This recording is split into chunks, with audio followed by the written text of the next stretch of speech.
네, 저희가 지금 여름에 생각한다라는 시리즈로 여름과 관련 있는 주제들을 살펴보고 있는데 오늘이 네 번째이자 마지막 시간입니다. 이때까지 쉼에 대해서, 안전에 대해서, 성장에 대해서 말씀을 나누었습니다. 오늘은 충전기가 필요하세요라는 제목으로 영적 활력의 회복에 대해서 좀 함께 나누려고 합니다. 여름에 많이들 힘드시죠? 그죠? 안 힘든 채 하시지만 힘드신 줄 압니다. 여러분 무더위로 인해서 지치는 계절이에요. 열대야로 잠도 설치게 되고 또 너무 더우니까 야외 활동이나 운동도 잘 못하니 힘이 빠집니다. 게다가 또 입맛도 이렇게 없어가지고 또 먹는 것도 시원찮고 그러다 보면 더 활력이 빠지죠. 그런 상황에서 교회는 또 늘 주던 국수마저 주지 않죠. 그래서 더 힘이 없습니다. 근데 더 심각한 문제는 우리의 이 물리적인 상태가 우리의 영적인 상황에 영향을 미친다라는 거죠. 치질에 시달리면서 경건하기란 정말 어렵다라는 말이 있어요. 인간은 서로 이렇게 연결이 되어 있습니다. 그래서 지금 이 무더위에 육체적으로도 힘들고 지치지만 영적으로 지치고 활력이 없는 상황에 처해 있기가 쉽습니다. 사역적으로도 우리가 전반기 동안 쭉 쉼이 없이 이렇게 달려왔기 때문에 꼭 방전된 것 같은 그런 느낌에 시달릴 수도 있습니다. 어떠세요?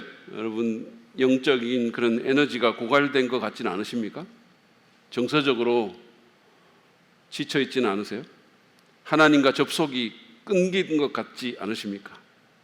기도 시간이 줄고 예배는 그냥 습관처럼 하고 기쁨이 없이 그렇게 사역하지는 않으십니까? 여름철 무더위로 말라버린 우물처럼 내 영혼이 그렇게 말라있는 그런 상태는 아니신지요? 마치 방전된 어떤 그 노트북처럼 휴대폰처럼 내 영혼이 마치 방전된 무슨 배터리가 완전히 나간 것 같아서 충전기가 있으면 꽂고 싶다 그런 생각을 하게 됩니까? 오늘 본문인 이사야서 40장에 나오는 그 사람들, 이스라엘 백성들도 아마 그랬을 것입니다. 그들은 지치고 실망했고 메말라 있었습니다. 하나님께서 여전히 자기들을 돌보고 계시는지 의심하고 있었을 거고 심지어는 하나님 진짜 계시는가? 그런 생각을 하는 사람들도 있었을 겁니다. 그런 하나님의 백성에게 기록된 것이 이사야서 40장 말씀이죠. 특별히 조금 전에 읽었던 이사야서 40장 27절부터 31절의 말씀을 통해서 영적인 활력을 회복하려면 우리에게 필요한 것이 무엇인지 좀 생각해 보기를 원합니다. 먼저는 하나님께서 우리의 사정을 잘 알고 계신다는 사실을 우리가 기억해야 합니다. 하나님은 여전히 우리에게 관심이 있으시고 여전히 우리의 사정을 너무 잘 알고 계십니다. 이 이사야서를 이렇게 보면 이사야서는 전반부 그러니까 1장부터 40장까지인데요. 39장까지인데요. 이 전반부에서는 심판을 강조하고 계속해서 회개를 이렇게 촉구합니다. 그러다가 40장부터는 이스라엘 자손의 불순종과 반역으로 말미암아 나라가 멸망당할 것을 기정사실화 하면서 바벨론 포로 시점, 그 포로 시대의 관점에서 이사야가 예언을 하고 있어요. 이사야가 선자적인 해안으로 나라를 잃고 포로 잡혀온 그 사람들의 상태를 미리 보고 있는 거죠. 여러분 한번 생각해 보시죠. 자기들이 하나님의 선택된 백성이라고 뽐내고 경건한 채 하고 하다가 나라를 잃고 외국 땅에서 자기들이 깔보던 그 이방 땅에서 포로 잡혀 있는 이 사람들의 절망과 낙담을 한번 생각해 보시죠. 모든 에너지와 기와 힘이 빠져나간 그들의 내면 세계를 상상해 보시기 바랍니다. 그들의 패배감과 상실감과 무력감을 한번 느껴보려고 해보십시오. 한번 공감해 보시죠. 그들은 하나님께서 더 이상 자기들에게 관심을 갖지 않는다라고 생각했습니다. 하나님이 자기들을 잊었거나 또는 사정을 모른다고 생각했고 그것이 그들을 더 깊은 무력감 속으로 빠뜨렸을 것입니다. 그러나 사실은 그게 현실과는 달랐던 일입니다. 영적인 현실은 아니었는데 그들이 그렇게 생각했던 거죠. 27절을 보시죠. 야곱은 이스라엘의 또 다른 이름이죠. 야곱아, 네가 어찌하여 불평하며 이스라엘아, 네가 어찌하여 불만을 토로하느냐? 어찌하여 주님께서는 나의 사정을 모르시고 하나님께서는 나의 정당한 권리를 지켜주시지 않는다 하느냐? 이스라엘 백성은 지금 이 이방 땅에서 노예 같은 생활을 하면서 하나님께서 자기들 사정 모르신다고, 자기네 권리를 지켜주지 않는다라고 불평하고 원망합니다. 그렇지만 하나님은 그렇지 않다라고 말씀하시는 거예요. 사실과 다르다는 거예요. 하나님은 여전히 그들에게 관심이 많고 여전히 그들의 사정을 알고 있다는 겁니다. 일이 뜻대로 풀리지 않을 때, 이해할 수 없는 일이 일어나거나 힘든 상황이 계속될 때, 기도의 응답이 지연될 때 우리는 종종 하나님께서 나를 잊으신 것은 아닐까 생각합니다. 우리는 하나님 도대체 어디 계세요? 그렇게 외칩니다. 또는 자기 연민에 빠져서 스스로를 비하하면서 그렇게 중요한 일이 많으신 분이 나 같은 것 신경이나 쓰시겠어? 이렇게 낙담하죠. 그러나 이러한 생각은 우리를 더 깊은 영적 무력감 속으로 빠뜨립니다. 그것은 우리의 느낌일 뿐 사실이 아닙니다. 물론 사람은 우리의 사정을 모를 수 있어요. 우리를 간과할 수 있고, 우리에게 관심이 떠날 수도 있고, 우리를 잊어버릴 수도 있습니다. 저는 목회자로서 정말 우리 성도들에게 관심을 가지고 사정을 생각하고 살피려고 하지만, 그럼에도 불구하고 때로는 어떨 때 잊어버릴 때가 있어요. 제가 예전 교회에서 청년부 사역을 할 때 저한테 이렇게 와가지고 제 눈을 쳐다보면서 목사님, 제 이름 아세요? 라고 물었던 자매가 둘이나 있었어요. 자기 이름을 아냐는 거예요. 아마도 제가 그들을 모를까봐 좀 염려했던 것 같아요. 근데 얼마 전에는 예배 후에 길에 나갔는데 저쪽 편에서 이제 두 자매가 걸어오는데 저를 이렇게 부르는 거죠. 이렇게 서로 이렇게 봤는데 한 자매가 옆에 있는 자매를 이렇게 보면서 저한테 얘기를 하는 거예요. 목사님, 이 자매 이름 아세요? 이렇게 물었어요. 근데 정말 뜬금없이 그걸 묻는 거예요. 길에서 그것도 소리치면서. 그 자매가 교회에 나온 지 10년 정도 되는 자매고, 그리고 저하고 같은 상갑한데 아니 이름 아냐고 갑자기 묻는 거죠. 그러니까 제가 이거 뭐지? 기억력 테스트 하나? 아니 무슨 치매 검사 하나? 이런 생각이 들었습니다.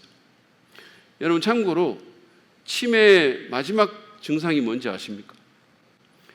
부부 사이가 갑자기 좋아진다는 거예요. 왜냐하면 자기 부인이 다른 사람인 줄 알고 그렇게 된다는 거죠. 비성경적인 농담이에요.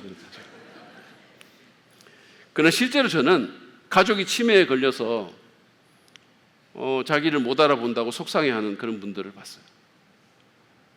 그렇죠. 사람은 우리를 잊을 수 있습니다. 그러나 하나님은 그렇지 않습니다. 그분은 우리의 사정을 다 보시고 아십니다. 우리가 힘들고 마치 잊혀진 것 같은 상황에 처해서 우리의 느낌은 하나님이 나 같은 거 신경 쓰겠어? 하나님 나를 잊어버리신 거 아니야? 하나님 나한테 관심 별로 없는 거 아니야? 이렇게 생각할 수 있지만, 그러나 하나님은 여전히 맹렬한 사랑과 깊은 관심으로 우리를 지켜보십니다. 이사야서 49장 15절은 이 사실을 이렇게 묘사를 합니다. 여인이 어찌 그 젖먹는 자식을 잊겠으며 자기 태에서 난 아들을 긍휼히 여기지 않겠느냐. 그들은 혹시 잊을지라도 나는 너를 잊지 아니할 것이다. 여러분, 인간의 사랑 중에 가장 강한 것이 어미의 자식에 대한 사랑이에요. 저는 살아보니까 그렇더라고. 여러분들 중에 뭐 이렇게 좀 젊은이들 지금 한창 사랑에 빠져 있거나 연애하는 사람들, 이런 사람들은 뭐 자기들 사랑이 최고인 줄 알고 무슨 엔드레스 러브 어쩌고 저쩌고 하지만 아니에요.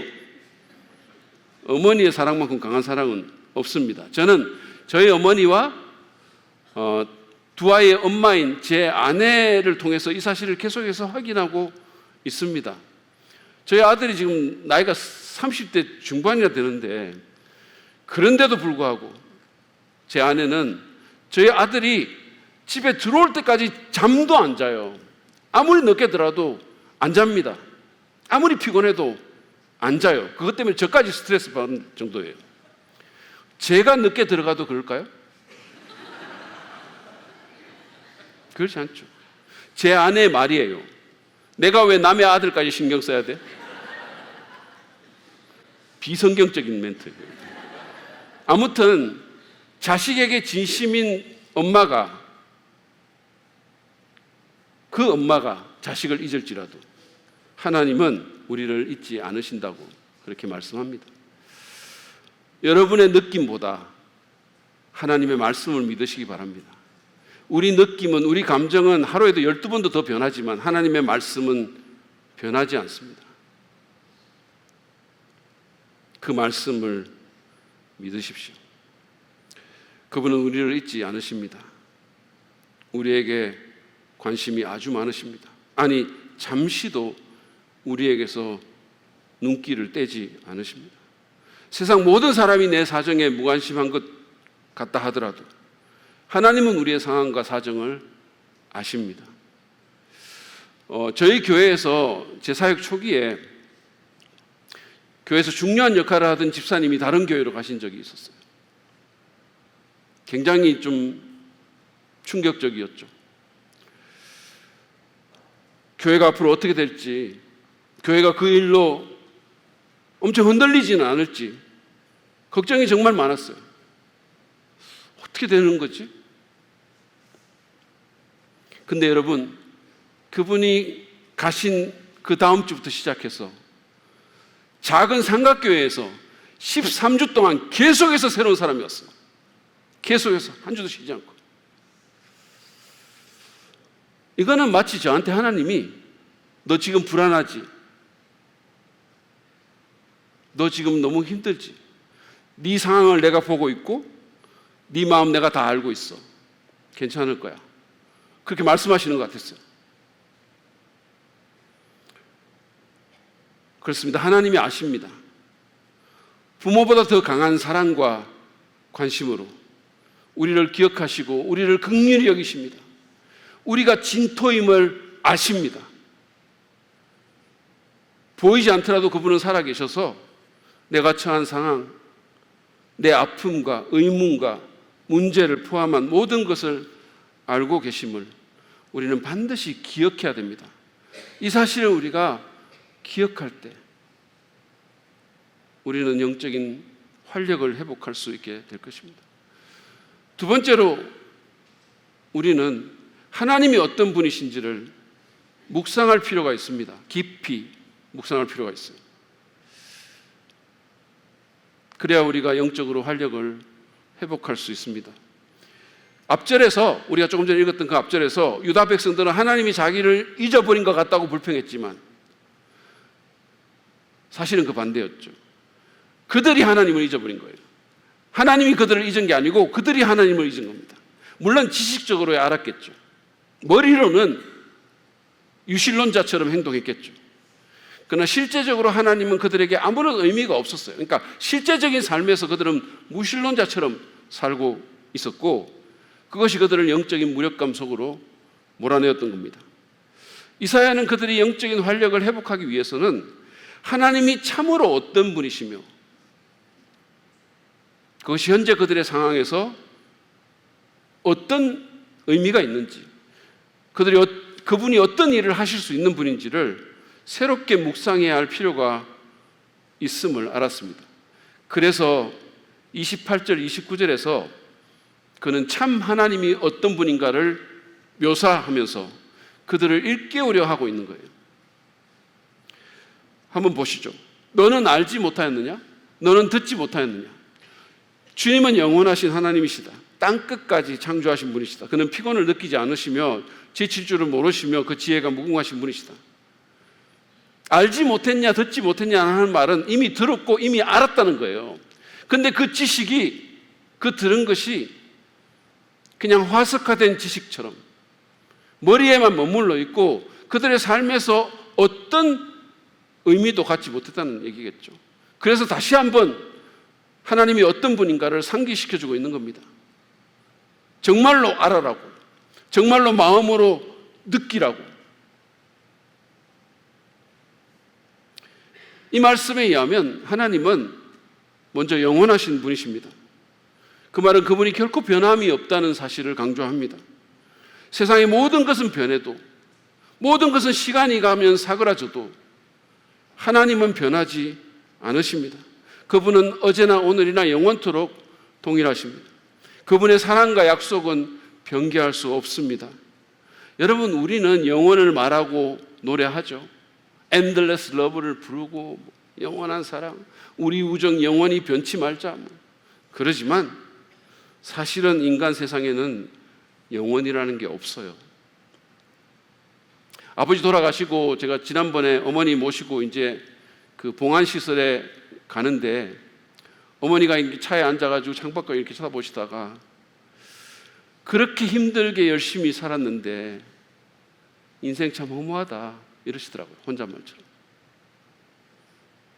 저희 아버지가 가난한 시골 농부의 아들로 태어나셔가지고 어릴 때부터, 편할 때부터 일하시면서 공부하면서 박사학위까지 따고 종합대학교 교수 되셔가지고 책도 쓰시고, 그리고 우리 삼남매 그렇게 막 없는 환경 가운데서 처음에 정말 힘들었거든요. 아버지 아무것도 없는데 출발하셨으니까.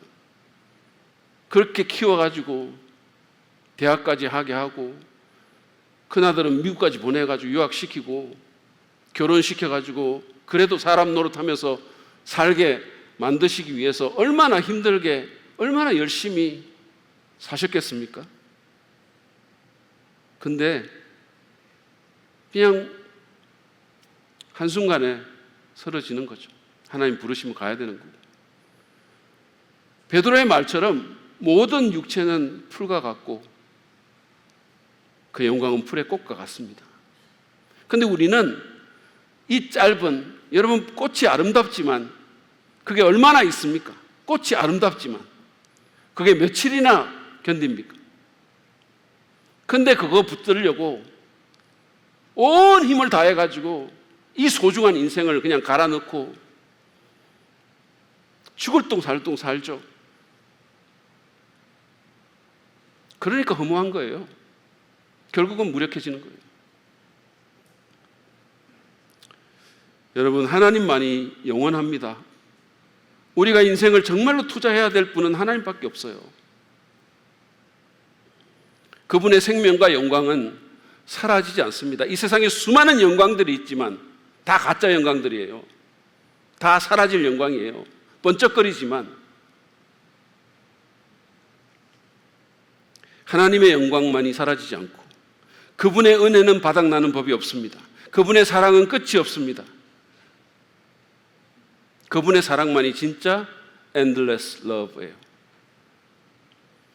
비록 우리가 그렇게 느끼지 못하더라도, 때로 우리가 의심하더라도 그분의 영광과 사랑과 약속과 임재는 영원합니다. 하나님은 영원하실 뿐만 아니라 이사야는 하나님이 창조주라고 또한 우리에게 상기시켜 줍니다. 그분이 만물을 만드셨고 또 나를 창조하셨죠. 여러분, 하나님이 창조한 이 우주가 얼마나 큰지 아십니까? 빛의 속도로 지구에서 달까지 가는데 2초 걸리고요, 태양까지 가는데 8분 30초 걸린다고 합니다. 근데 이거를 우리가 시속 110km의 차로 가면은 얼마나 걸린지 아세요? 156년 걸립니다. 156년. 잠 안 자고 먹지도 않고 그냥 계속 차 몰고 가면 태양까지 156년이 걸리는 거리를 빛의 속도로 8분 30초 만에 가는 거예요. 그러니까 너무너무 빠른 속도예요. 미친 속도입니다. 그런데 그 속도로 관찰 가능한 우주의 끝까지 도달하면 얼마나 걸릴까요? 465억 년이에요. 네, 이럴 줄 알았다니까. 여러분은 도대체 몇 억 년이 돼야지 놀라시겠어요. 465억 년이에요. 그 속도로 가는데. 여러분, 지구에서 가장 빠른 항공기인 나사의 극초음속 무인 항공기로 마하 0의 속도로 가면은 거기까지 도달하는데 930조 년이 걸려요.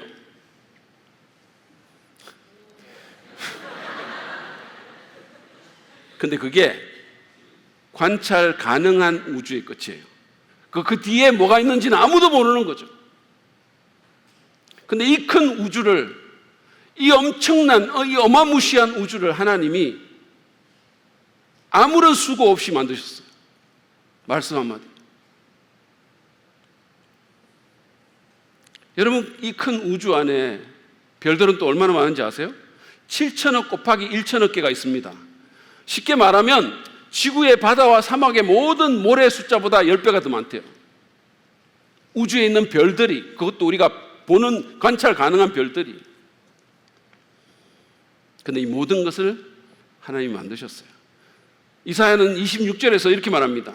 너희는 고개를 들어서 저 위를 바라보아라. 누가 이 모든 별을 창조하였느냐? 바로 그분께서 전체를, 수요를 세워 불러내신다. 그는 능력이 많으시고 힘이 세셔서 하나하나 이름을 불러 나오게 하시니 하나도 빠지는 일이 없다. 7천억 곱하기 1천억 개의 그 별들을 하나하나 그분이 다 기억하시고 이름을 불러 나오게 하시고 그 모든 별들을 하나님이 만드셨다는 거예요. 이 모든 놀라운 천체를. 하나님은 그만큼 크신 분이십니다. 상상을 초월하는 분이세요. 근데 그분이 우리의 창조주라는 거예요. 그 대단한 분이 우리를 빚어서 만드신 거예요. 온 우주는 그냥 말씀 한마디로 있으라 그러니까 있는데 우리는 그분이 빚어서 만들었다는 표현을 썼어요. 그 말은 우리가 온 우주보다 하나님께는 더 귀하다는 뜻이에요. 우리는 그 대단한 분의 소중한 걸작품입니다. 그분이 자신의 작품을 지키지 않겠습니까? 그분이 귀하게 여기지 않겠습니까? 여러분 한번 생각해 보세요. 생각해 보세요. 그 하나님이 이런 분이심을 묵상하라는 겁니다. 뿐만 아니라 하나님은 피곤치 않으신 분이십니다. 저희가 2주 전에 킹 오브 킹스 영화를 단체 관람을 했잖아요. 근데 그때 제가 이렇게 들으니까 영화 보다가 깜빡 졸았다는 분들이 꽤 있었다고 얘기를 들었고 심지어는 영화관에서 코 고는 소리까지 났다라는 얘기를 제가 들었어요. 저는 묘한 승리감을 느꼈어요. 왜냐하면 제가 설교할 때는 코는 골지 않으니까. 그래서 야 신난다, 킹 오브 킹스하고 이겼다 뭐 이렇게 제가. 근데 제가 진짜 든 생각이 뭐냐 하면 그 얘기를 듣고 어떤 생각을 했냐면 우리 교회 성도님들 중에 피곤하신 분이 참 많구나. 참 힘들게 사시는 모양이구나. 그런 생각을 했습니다. 근데 여러분, 하나님은 다르세요. 하나님은 지치지 않는 그런 열정과 넘치는 힘으로 우리를 도우시고 우리에 대한 당신의 계획을 이루어 가십니다. 여기에 우리의 소망이 있는 거예요. 우리에게 뭐가 있어서 그 계획들이 이루어지는 것이 아니고 하나님의 열심으로 그 일들이 이루어지는 거예요.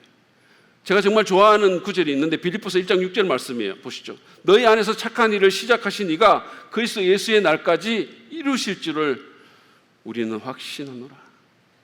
시작하신 분이 이루십니다. 하나님이 우리 안에서 착한 일을 시작하셨고 그분이 그 끝까지 이루실 거예요. 여기에 우리의 소망이 있는 겁니다.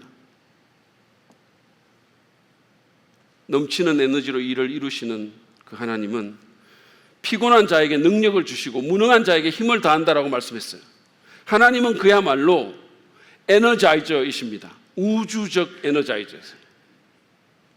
피곤치 않으실 뿐만 아니라 힘을 더하십니다. 그러므로 여러분 접속해서 그분과 접속해서 힘을 얻으십시오. 그분에게 충전기를 대십시오. 하나님은 또한 지혜가 무궁하신 분이십니다. 모든 것을 다 아세요. 무엇이 최선인지 무엇이 옳은 것인지 무엇이 정말 좋은 것인지를 그분이 아시는 거예요. 저는 지혜가 부족해서 종종 지혜를 구합니다. 오늘 아침에도 제가 이렇게 기도하면서 이렇게 생각하니까 감사하기도 하고 어깨가 너무 무겁기도 했어요. 나 같은 게 어떻게 이 교회에, 이 귀한 자리에 리더로 서 있나? 내가 어떻게 그 일을 할 수 있을까? 하나님께 지혜를 구합니다.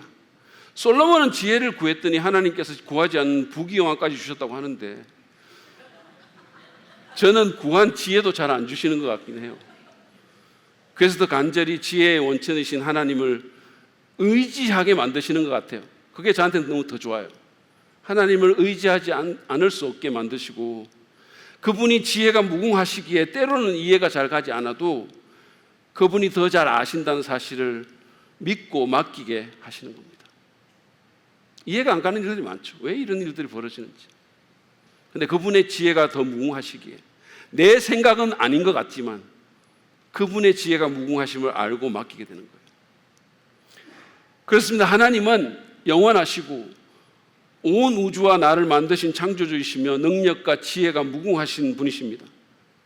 여러분은 이 하나님을 참으로 아십니까? 이게 그냥 머릿속에 메마른 지식이 되진 않았습니까? 하나님에 대해서 알 거는 이제 다 안다고 교만한 생각을 갖지는 않으십니까? 여러분, 우리는 하나님에 대해서 죽을 때까지 배워도 다 알 수가 없어요. 그러므로 하나님을 알도록 합시다. 주님을 아는 것이 우리의 힘이에요.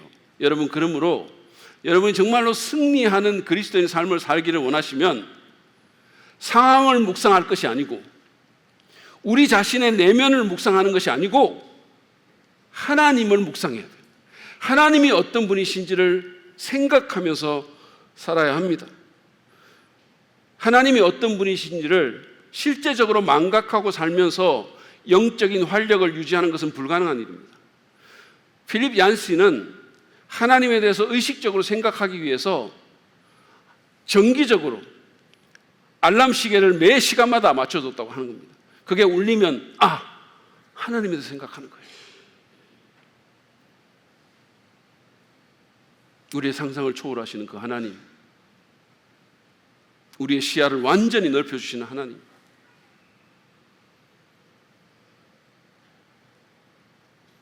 이번 주 매일 아침마다 오늘 본문에 묘사된 하나님의 속성을 한 가지씩 여러분 묵상하지 않으시겠습니까? 깊이.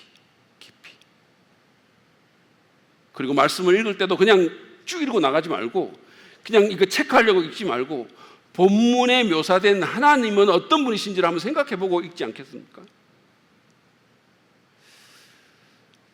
뿐만 아니라 매일의 삶의 현장에서 여러 채널을 통해서 자신을 계시하시는 그 하나님을 묵상하는 자세로 살지 않으시겠습니까? 켄 가이어가 지적한 것처럼 세상은 하나님을 볼 수 있는 창입니다. 우리가 눈을 열고 보려고만 한다면 세상은 하나님으로 충만합니다. 하나님을 가릴 수 있는 막은 이 세상에 없어요. 우리가 묵상하는 자세로 살지 않으니까 문제지. 엉뚱한 것에 시선을 집중하고 엉뚱한 것 생각한다고 온 우주에 충만하신 하나님을 자꾸만 놓치고 사는 거예요. 영원하시고 창조주이시고 피곤치 않으시며 지혜가 무궁하신 그 하나님이 내 삶에 어떤 의미를 지니고 어떤 일을 할 수 있는지, 지금 그분이 어디에 계시는지를 생각하며 사는 저 여러분 되시길 바랍니다. 세 번째로, 마지막으로 우리가 영적인 활력을 회복하려면 우리는 힘주시는 하나님을 소망으로 삼고 바라야 합니다. 다른 것들에 우리의 소망을 두는 것이 아니라 그 하나님께 소망을 두고 그 하나님을 바라며 기대하며 기다리며 살아야 된다는 말씀이에요. 여러분, 인생은 쉽지 않습니다. 수많은 요구와 여러 가지 압박들이 있어요. 우리가 예기치 않은 그런 여러 가지 일들이 터집니다. 그런데 이런 것들에 대해서 인간적인 힘과 자원만으로 답하려면 결국은 넘어지고 실패하고 절망과 무력감에 빠질 수밖에 없죠. 왜냐하면 그런 것들은 한계가 있기 때문이에요. 오늘 본문 30절 말씀을 보시면 비록 젊은이들은 피곤하여 지치고 장정들은 맥없이 비틀거려도 라고 말씀합니다. 여기 젊은이로 번역된 이 단어는 옛날 개혁성경에서는 소년이라고 됐는데 이 새번역이 번역을 잘한 거예요. 이 젊은이로 번역된 이 단어는 히브리어로 젊은 남자를 의미하는 겁니다. 그뿐만 아니라 장정으로 번역된 이 단어는 그 젊은 남자들 가운데서도 최상의 상태에 있는 남자들, 선택된 남자를 의미하는 그런 말입니다. 말하자면 힘과 에너지로 말하자면 이 사람들만한 사람이 없는 거예요. 최고의 사람들입니다. 물리적으로 말했을 때. 근데 이사야는 그들도 피곤하고 그들도 넘어진다라고 얘기를 하는 거예요. 저는 요즘 야구를 종종 보거든요. 제가 진짜 야구가 뭔지도 모르고 살다가 요즘 야구를 보면서 살아요. 창원하고는 아무 상관도 없는 제가, 그리고 정말 인터넷 게임을 제가 혐오하는 제가 게임 회사가 소유한 창원 연고지의 야구팀을 맹렬하게 열렬하게 응원합니다. 심지어는 상대팀을 저주하기도 하고, 그리고 이길 희망이 없다 싶을 때는 하나님께 폭우를 내려달라고 기도합니다. 주님, 이쯤에서 그냥 비를 왕창 쏟아주세요. 제가 왜 그러는지 아시는 분들은 다 아실 겁니다. 왜 그렇게 됐는지. 근데 야구를 보면은 아무리 대단한 투수도 100개 이상은 잘 못 던집니다. 아무리 대단한 투수. 그리고 연장전도 11회까지만 합니다. 제가 다 이번에 알게 된 사실들이에요. 왜 그럴까요? 힘의 한계가 있기 때문이에요. 여러분, 그 프로 야구장에서 뛰는, 주전으로 뛰는 그런 선수들은 물리적으로는 최상의 사람들이에요. 그러나 그들조차도 지치고 넘어집니다. 그 말은 지상적이고 인간적인 자원은 그것이 아무리 대단해 보여도 한계가 있다는 거예요. 인기나 돈이나 건강이나 권력이나 지식 같은 것이 대단한 것처럼 보이죠. 그런 것들을 갖고 있는 사람들을 보면 너무 대단하게 보이죠. 그렇지만 그런 게 우리 인생의 문제들을 근본적으로 해결하지 못한다는 겁니다. 그리고 그것들이 우리 영혼을 만족하게 하지 못한다는 거예요. 우리는 자꾸 그런 것들을 쫓는데 조금만 더 가지면 만족할 거라고 생각하는데 얼마나 어리석은 짓이죠? 이미 다 가진 사람들 자살하고 우울증 걸리고 우리가 보면서도. 그럼 어떻게 해야 합니까? 이사야 선지자는 말합니다. 오직 주님을 소망으로 삼는 사람은 새 힘을 얻으리니 독수리가 날개를 치며 솟아오르듯 올라갈 것이요 뛰어도 지치지 않으며 걸어도 피곤하지 않을 것이다. 이사야의 조언은 이것입니다. 주님을, 하나님을 소망으로 삼으십시오. 하나님을 바라며 사십시오.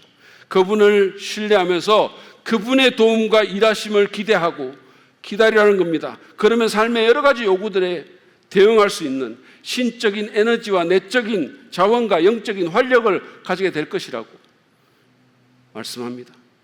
여러분, 독수리가 그 큰 날개를 퍼덕이면서 하늘로 솟구치는 그 장면 한번 상상해 보시죠. 독수리는요 진짜 멋있어요.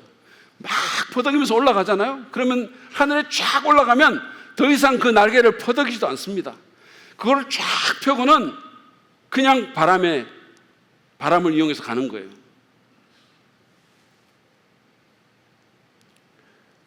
주님을 소망으로 삼는 자, 하나님을 신뢰하는 가운데 그분을 바라고 그분을 바라보는 자는 그렇게 된다라고 말씀합니다. 여러분, 우리가 영적인 활력을 잃게 되는 가장 주된 이유가 뭡니까? 내 눈길이 하나님에게서 자꾸 세상의 어떤 것으로 향하기 때문이 아닐까요? 세상에 번쩍거리는 것들, 세상의 유혹들 또는 세상의 문제들, 그쪽으로 자꾸 내 눈길이 향하기 때문이 아닙니까? 주님이 아닌 다른 것을 소망으로 삼기 때문이 아닙니까? 그분을 바라며 그분 앞에 나가지 않기 때문이 아닙니까? 하나님을 신뢰하는 가운데 그분의 도움과 일하심을 기다리기보다는 인간적인 방법을 강구하는데 온갖 에너지를 쏟고 있기 때문이 아닐까요? 주님의 시간표를 견디지 못해서, 그 시간표를 믿지 못해서 내 계획대로 서둘러 나아가기 때문이 아닙니까? 여러분 기억하십시오. 한계투성이인 나의 자원이나 세상적인 방법으로 뭔가를 하려고 하면 우리는 낙심에 빠질 수밖에 없게 될 것입니다. 하나님이 아닌 다른 것들을 소망으로 삼고 살면 결국은 크게 실망할 것입니다. 결국은 그것들은 하나님이 아니기 때문에 우리가 원하는 바를 채워줄 수가 없는 거예요. 그러므로 소망 가운데 주님을 바라보십시오. 주님을 믿음으로 바라보지 않으면 세상은 그만큼 더 크고 더 위협적으로 보일 수 있어요. 주님을 바라보지 않으면 세상은 엄청나게 매력적으로도 보일 수 있어요. 내 인생을 걸고 그냥 모든 것을 갈아 넣어도 좋을 만큼 그렇게 매력적으로 보일 수 있어요. 나중에는 속겠지만, 속았다고 느끼겠지만. 주님을 바라보십시오. 잠잠히 주님을 바라고 그 얼굴을 구하지 않으면 그분의 자원도 발견할 수 없게 될 것입니다. 팡세의 저자인 파스칼은 사람의 모든 문제는 자기 방에서 홀로 앉아 있는 것을 거부하는 데에서 시작된다라고 말했어요.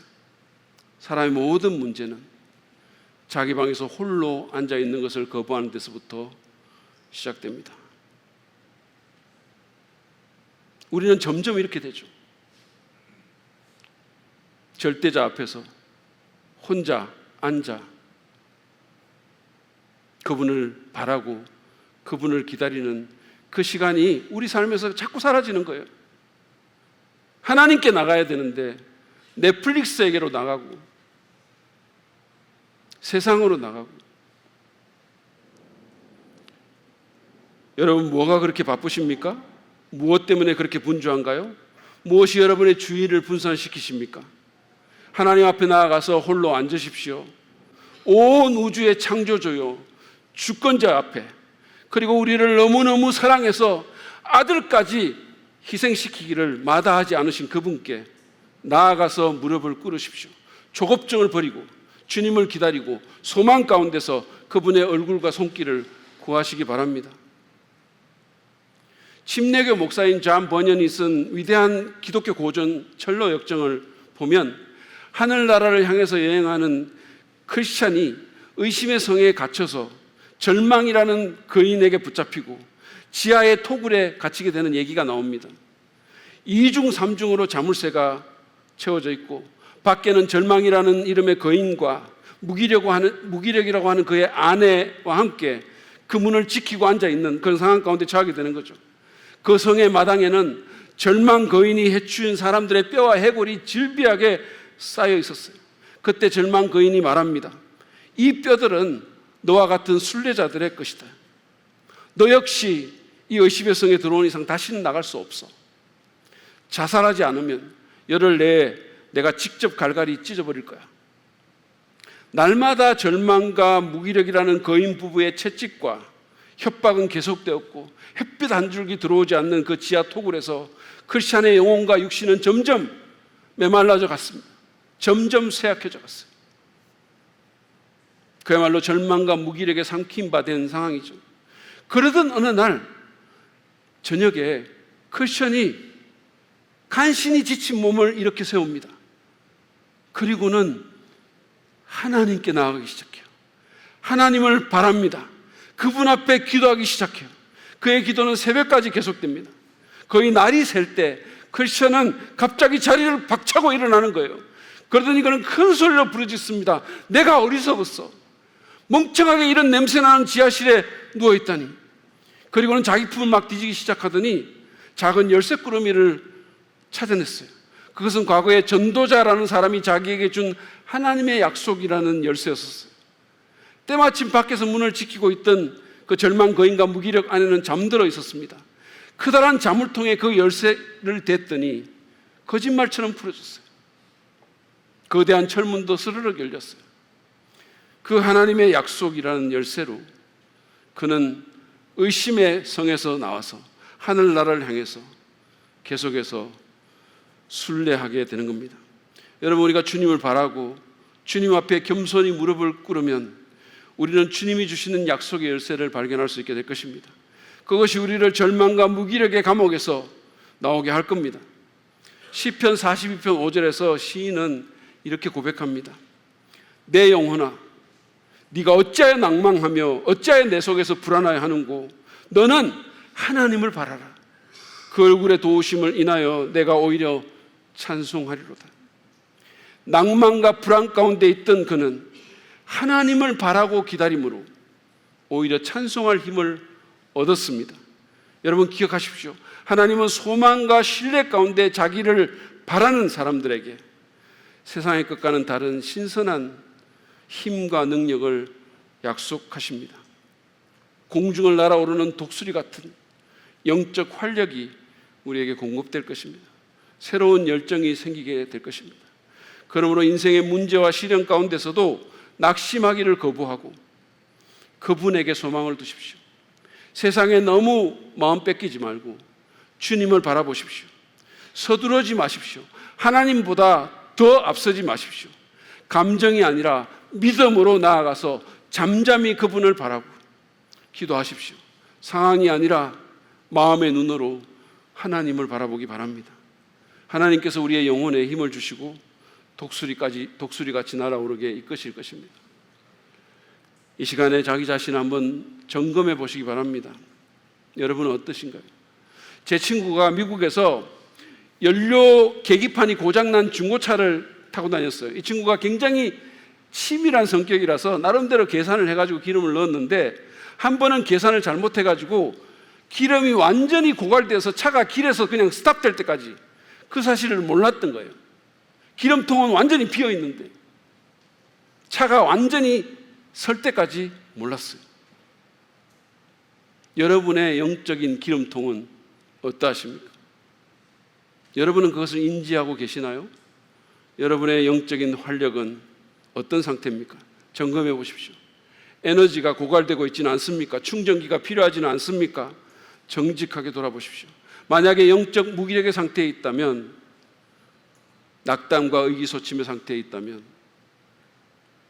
충전기가 필요한 상태가 있다면 하나님이 계시다는 사실을 기억하세요. 하나님이 여러분의 상황을 알고 계십니다. 여러분의 느낌보다 불변하는 말씀의 증거를 믿으시기 바랍니다. 또한 하나님이 어떤 분이신지를 묵상하며 사시기 바랍니다. 상황을 묵상하지 말고, 내 자신을 묵상하지 말고, 내 주변의 사람들을 묵상하지 말고 하나님을 묵상하십시오. 특별히 영원하시고 창조주이시고 힘과 에너지와 열정과 지혜가 무궁하신 그 하나님이 여러분에게 어떤 의미인지를 생각하며 사십시오. 그리고 문제에서 눈을 돌려, 세상에서 눈을 돌려 하나님을 소망으로 삼고 잠잠히 그분을 바라십시오. 믿음으로 바라봄으로써 내적인 자원을 공급받고 영적인 활력을 회복하는 저와 여러분 되시기를 축복합니다. 우리 이 시간에 오늘 말씀을 생각하면서 찬양하며 나아갈 텐데, 이것은 기도입니다. 주님께 가오니 날 새롭게 하시고 주의 은혜를 부어주십시오.